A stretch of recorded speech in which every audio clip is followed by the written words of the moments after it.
Paano ba? 8 tips para maging mas attractive. Kung gusto mong gumapo o gumanda, panoorin ang video na ito. Tip number 1, ayusin ang personal hygiene. Yung basic na pag-aalaga sa iyong sarili. Napaka-importante nito para magustuhan ka ng isang tao dahil kung minsan, ito ang nagiiwan sa kanila ng magandang impresyon. Kapag malinis ka, mabango ka, mas malamang sa malamang ay marami ang maa-attract sa'yo. Kasi maski ikaw naman, di ba, kung ang tao ay mukhang gusgusin, hindi naligo, hindi nagsuklay, maa-attract ka rin ba? Hindi, di ba? Ganun din para sa ibang tao. Nakaka-attract yung malinis sa katawan. Yung sa isang tingin pa lang ay alam mong inalagaan niya ang katawan niya. Kunyari, hindi balbasarado, nakasuklay ang buhok, yung parang nag-eehersisyo, o di kaya ay nagwa-watch ng kanya mga kinakain. Yung parang hindi siya mababahira ng anumang dumi sa katawan, pati yung damit niya ay napakalinis at plansyado. May mga pagkakataon kasi na kapag maganda ka sa paningin ng iba, gusto ka nilang pagmasdan, paminsan, hawakan o yakapin. Kapag malinis at mabango ka, mas malamang sa malamang ay tatabihan ka nila o di kaya ay pupunta muna yung mata nila sa'yo at iisipin nila sino ba ang taong to. Napakahalaga ng may maayos na personal hygiene dahil kahit hindi kagandahan ang itsura mo, kung maalaga at maayos ka sa katawan, mas magiging attractive ka sa ibang tao. And in fact, maski gaano ka pa kaganda o kagwapo, kung mabaho ka naman at hindi naliligo, hindi ka rin magiging kaakit-akit sa iba. Kaya tip number 1, ayusin ang personal hygiene mo. Tip number 2, magkaroon ng mabuting kalooban. Daig ng maganda ang may mabuting kalooban. Balewala ang taong may taglay na ganda ng mukha o kutis kung pangit naman ang kanyang ugali. Mas na-attract pa rin ang tao sa kung ano ang nasa loob mo. So, syempre sa umpisa, ang attraction ay physical. Titingnan nila, ay wow, ang ganda, ang sexy. Tapos masungit pala, mataray pala, pangit pala ang ugali. Generally, iiwasan na yung tao na yun at hindi na magiging maganda ang paningin nila sa kanya. Pero even if hindi ka artistahin, pero kung alam naman ng mga tao, ay mabait yan. Nako, napakaswerte na magiging girlfriend o boyfriend yan kasi sobrang maalaga yan. Kahit papaano ay ma-attract sa'yo ang ibang tao. Yung tipong malinaw ang intensyon mo. Marunong kang gumalang sa mga matatanda at sa ibang tao. May respeto ka sa kapwa at higit sa lahat wala kang inaagrabyado. Hindi ka marunong manloko ng kapwa kasi maski gaano ka pa maganda o ka-sexy o di kaya ay kagwapo, kung mandarambong ka naman, 'di ba? Kulungan pa rin ang kahihinatnan mo. Mahuhulog at mahuhulog ang kahit na sino man kapag may kabutihan ka sa iyong puso. Hindi nangingiming tumulong sa mga nangangailangan. Hindi nagdadalawang isip na magbigay ng tulong sa iba. Bonus na lang ang itsura. Now, hindi ko sinasabi na lahat ng babae o lalaki ay magkakagusto sa'yo dahil lang maganda ang kalooban mo. Ang attraction kasi ay napakakomplikado. Paminsan, talagang nakabase sa itsura ito, maski gaano mo pa mahalin ang isang tao. Kung hindi talaga siya attracted sa'yo or hindi ka talaga niya mahal o gusto, wala talagang mangyayari. But similarly, no, kung hindi ka naman artistahin tas masama pa yung ugali mo, sa tingin mo ba may magkakagusto sa'yo? Kaya kung hindi ganun ka modelo ang iyong mukha at katawan, ayusin ang kalooban. Tip number 3, taasan ang self-confidence mo. Nako, napaka-importante nito. Maganda sa paningin ng mga tao kapag confident ka sa iyong sarili. Kapag mataas ang kumpiyansa mo sa sarili mo, nahahawa ang mga taong nasa paligid mo. Naiimpluwensyahan mo sila. Kapag naniniwala ka sa sarili mo na maganda ka, naa-attract din sila sa'yo. Kapag confident ka na aangat ka sa buhay, yung tipong palaban pero hindi naman palaaway, parang iba yung aura mo. Tandaan, gumaganda o gumagwapo ang isang tao kapag alam nilang kaya mong mag-isa at independent ka, yung tipong hindi ka yuyukok sa kahit sino man.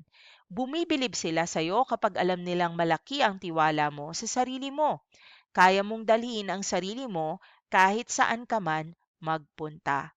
Tip number 3, taasan mo ang confidence level mo. Kasi hindi ka ba nagtataka yung ibang mga artista o di kaya ibang mga lalaki o babae, hindi naman ganun kagandahan pero ang daming nagkakagusto sa kanila. Ang nakaka-attract kasi dun sa opposite sex ay yung believe nila at belief nila sa kanilang sarili. Yung parang dating nila 'pag pumasok sila sa isang kwarto, yung alam ng mga tao na kailangan mong respetuhin yung taong 'to or else kayang-kaya ka niyang iwan. Sobrang lakas ng hatak ng attraction kapag gano'n kataas ang self-confidence mo. Tip number 4, huwag mong ikukumpara ang sarili mo sa iba. Kahit na sino ay ma-attract sa'yo kapag hindi mo kinukumpara ang sarili mo sa iba. Kasi secretly, lahat tayo nagkukumpara sa ibang tao. Kaya pag nakakakita tayo ng tao na parang walang pakialam sa iniisip ng iba, sa totoo lang nakakainggit ito. Lagit-laging may mas hihigit sa'yo. May mas makakaangat. Maski gaano ka pa kaganda, meron at merong mas gaganda at mas sexy pa sa'yo. At nawawala rin ang panlabas na anyo na kagandahan o kagwapuhan dahil tatanda rin tayong lahat. Ang babae o lalaking tanggap ang sarili niya at alam ang halaga niya, nakaka-attract sa kahit sino man. Maraming mas magaling sa'yo, palaging may mas talented o matalino sa'yo. May mas magaling magluto, mas madiskarte at marami pang iba. Ang kailangan mo lang ay tanggapin iyon. Pag-igihan mo ang sarili mo, hindi para sa ibang tao, kundi para sa sarili mo. Kahit kailan, ang pinakamatindi mong kalaban ay ang sarili mo. I-challenge mo ang sarili na galingan kaysa sa ginagawa mo ngayon. Be a better version of yourself. And wala ka ng kakompetisyon, di ba? Kundi sarili mo lang. Kaya tip number 4, para hindi ka malungkot at para hindi bumaba ang iyong self-confidence, iwasan ang pagkumpara sa sarili mo sa iba. Tip number 5, maging palangiti. Kapag ang aura mo ay laging nakangiti o tumatawa, parang ang gaan sa pakiramdam, maaliwalas lang. Yung tipong parang bihira ka magalit o hindi ka man lang naiinis. Wala nang mas gaganda pa o gagwapo sa taong nakangiti lagi. Nakakahawa kasi ang taong palangiti. Siyempre, ang isang caveat dito, sana ay inalagaan mo rin ang iyong ngipin. Pero in general, no, yung taong masarap kasi kasama, even if hindi siya gwapo sa unang paningin, eventually, gumagwapo din yan. Kapag magiliw ka sa ibang tao, yung tipong kahit kulitin ka ay hindi ka man lang mababahira ng kahit anong pagkairita, nakaka-attract ka sa paningin ni man. Kapag nakikita nilang good vibes lang ang hatid mo at chill lang sa buhay. Tip number 5, maging palangiti ka. Tip number 6, maging responsable ka at matulungin. Nagiging maganda ka sa paningin ng lalaki kapag nakikita kanyang responsable. Yung tipong alam niya kahit na anuman ang gawin mo, ang mga plano mo sa buhay, alam at nararamdaman niya na matutupad mo ito. Ang pagiging responsable ng isang tao sa paningin ng iba ay maganda, lalong-lalo sa mga lalaki. Kapag alam nilang ganito ang babae, isa siyang wife material or pangmatagalan sa relasyon. Yung tipong maayos at areglado ang mga gawain, malinis at maasikaso sa kasintahan. At kapag may kailangan tapusin, ay agad itong gagawin.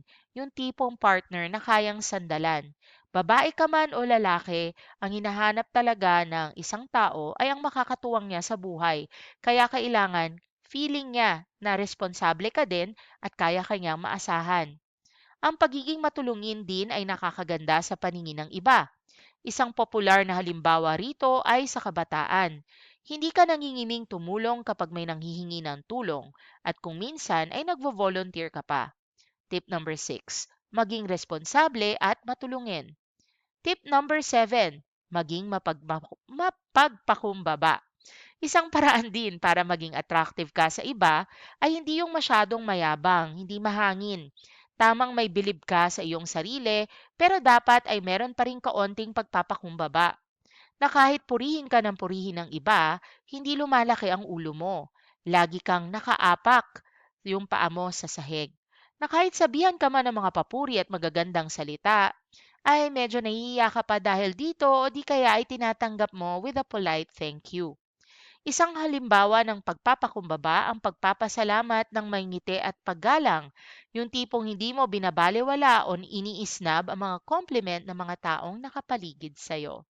Maging mapagpakumbaba dahil yan ay isang attractive na katangian, babae man o lalaki ka. Tip number 8, magkaroon ka ng takot sa Diyos.